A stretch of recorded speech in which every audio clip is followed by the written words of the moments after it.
Ibu, jadi tujuan materinya itu kesulitan belajar. Nah, yang dimana yang kami wawancara itu menurut Bapak Ibu jenis kesulitan belajar menurut Ibu jenis kesulitan belajar apa yang paling sering dialami siswa? Tergantung ketunaannya. Kalau dia yang paling sulit itu kan anak autis, yang tunagrahita, jadi yang paling sulit dengan pelajaran mereka. Tapi dengan seiring waktu dia diterapi dan dia diberi belajar, lama-lama mereka bisa. Tapi yang paling sulit itu dua itu yang paling sulit untuk menerima pelajaran mereka.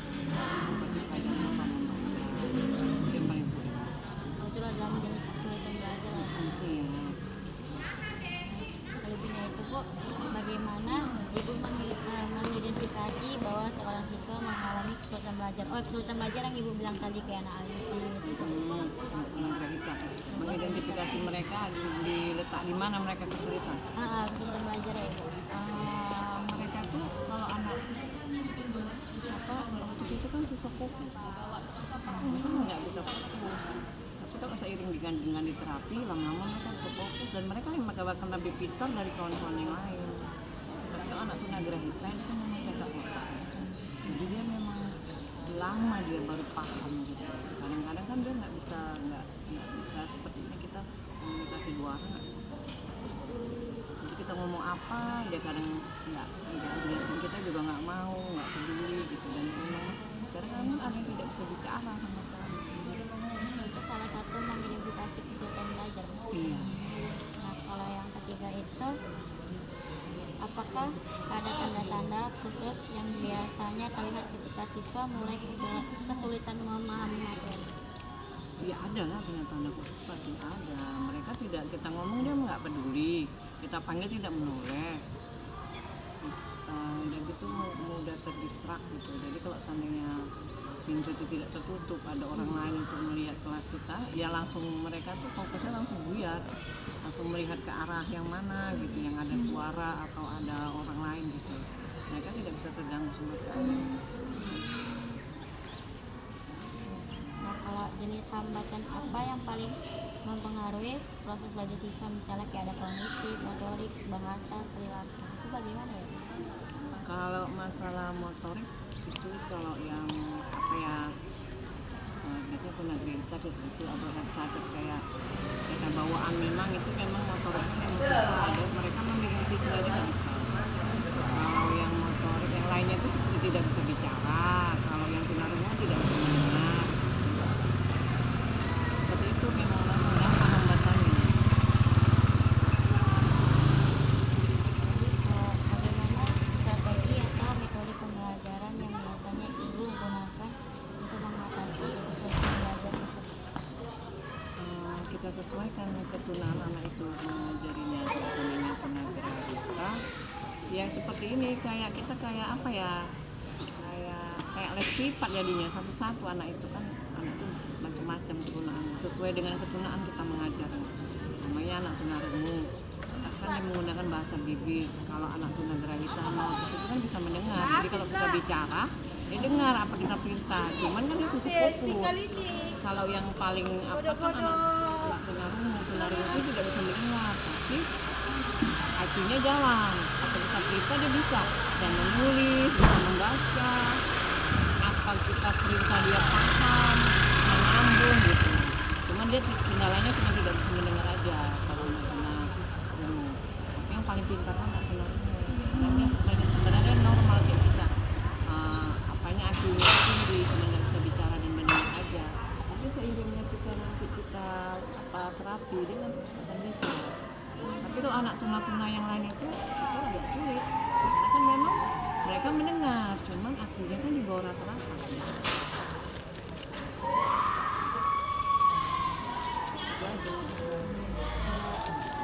Setiap siswa itu membutuhkan pendekatan yang berbeda-beda. Iya. Bisa diciptakan contoh itu gimana? Itu apa ya, dapat bonding sama anak itu agak lama loh. Kalau anak tunarungu mungkin cepat ya, 1 bulan 2 bulan udah bisa dekat. Tapi kalau anak autis itu perlu waktu lama, hampir 6 bulan kita baru dekat dengan mereka. Iya, tapi kalau udah dekat kita gampang merintah dia tuh apa aja dia mau.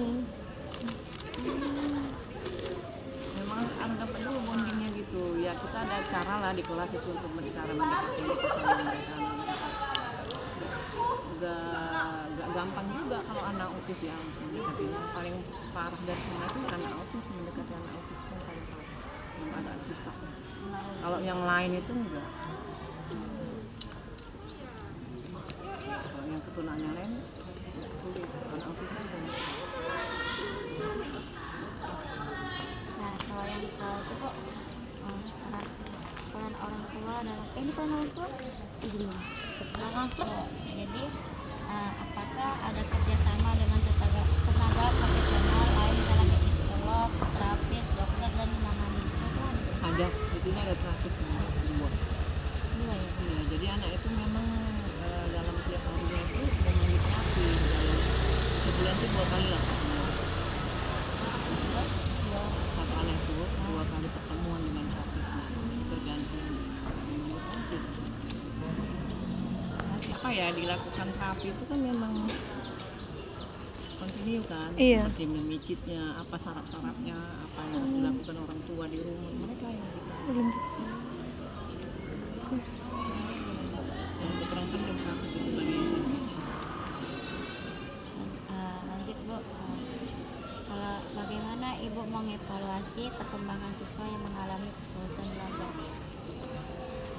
gini, dia sejauh kalau dia dalam pelajaran anak tunarungu, speech delay itu yang bisa kita kita tahu ini sampai di sini, ini sampai di sini gitu. Karena mereka yang maju, karena kan mereka kan tidak cocok otak. Kalau anak tapis, anak tunagrahita gitu, anak autis itu nggak bisa. Mereka agak lama gitu untuk menerima pelajaran dari kita. Makanya kita kan mengasih pelajaran itu sesuai ketunaannya, beda-beda gitu sebenarnya. Jadi kalau cara mengidentifikasi, ini udah mulai paham kita ngomong gitu. Awalnya kita aja dulu kita dengan gaya perintah, dengan komunikasi gitu, dia udah paham apa maksud kita, jadi kemajuan gitu kan. Kalau anak tunarungu, anak speech delay, nyambung pelajar pun bisa. Itulah yang bikin tunarungu, itulah yang paling, karena kan memang kan nggak catat otak mereka, cuma nggak bisa mendengar aja. Iya. Tapi kalau aslinya sama kayak kita. Itu yang bisa dia ikut, seperti kalau ada acara, ada event itu mereka lah yang maju. Karena kan mereka bisa. Kalau di bidang olahraga, di bidang atau pelajaran apa semua mereka bidang sendiri aja. Dan mereka bisa menerima pelajaran dari kita kalau anak sendiri. Selanjutnya, apa tantangan terbesar yang Ibu hadapi saat membantu siswa dengan kebutuhan khusus? Kalau tantangan itu ya tadi kalau anak tunarungu, speech delay, Down syndrome dia kan bisa mendengar. Down syndrome itu bisa mendengar, cuman kan akhirnya di bawah rata-rata. Cuman karena sering diterapi, sering kita latih, mereka bisa. Tapi kalau anak autis tadi itu yang agak sulit sama tunagrahita tadi, dia tuh nggak paham kita mau apa gitu. Dia nggak paham. Jadi ya sulitnya di situ. Seperti nanti kalau kita baris atau upacara tuh, bisa nanti dia lari minta yang bendera tuh menunya digoyang atau ditariknya talinya, kan dia nggak paham. Atau nanti dia mau maju entah kemana lari-lari gitu. Itulah kesulitan kami tuh di situ. Cuman sama kami juga nggak sulit juga sih. Kayaknya nggak ada yang sulit. Karena kami udah bagian itu kan, jadi nggak sulit juga. Anak-anak itu karena sering jumpa sama kita, yang penting dapat bondingnya lah. Dapat bondingnya, apapun yang kita mau mereka turutin.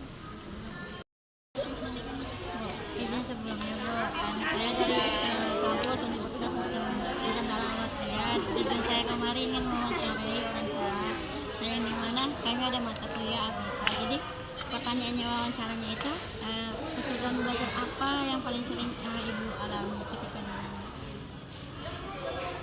Kalau dilihat dari tipe anak saya kan nggak bisa mengucapkan bahasanya, jadi seperti yang saya sulit, saya nggak tahu dia itu mengerti, tahu atau enggak itu menurutnya gitu. Saya nggak tahu benda-benda apa gitu. Itu yang saya sulit. Kalau sering ibu alami di rumah kesulitan ya. Kalau mata pelajaran, iya mata pelajaran. Iya. Oh, iya. Mata pelajaran apa anak ibu sering mengalami kesulitan? Sama mata pelajaran sih, semua kan ya intinya tadi Ya kesulitan berbicara. Bagaimana ibu mendukung proses belajar anak ibu? Cara prosesnya kayak supaya anak itu menyenangkan, lebih suka pelajaran itu nggak bosan.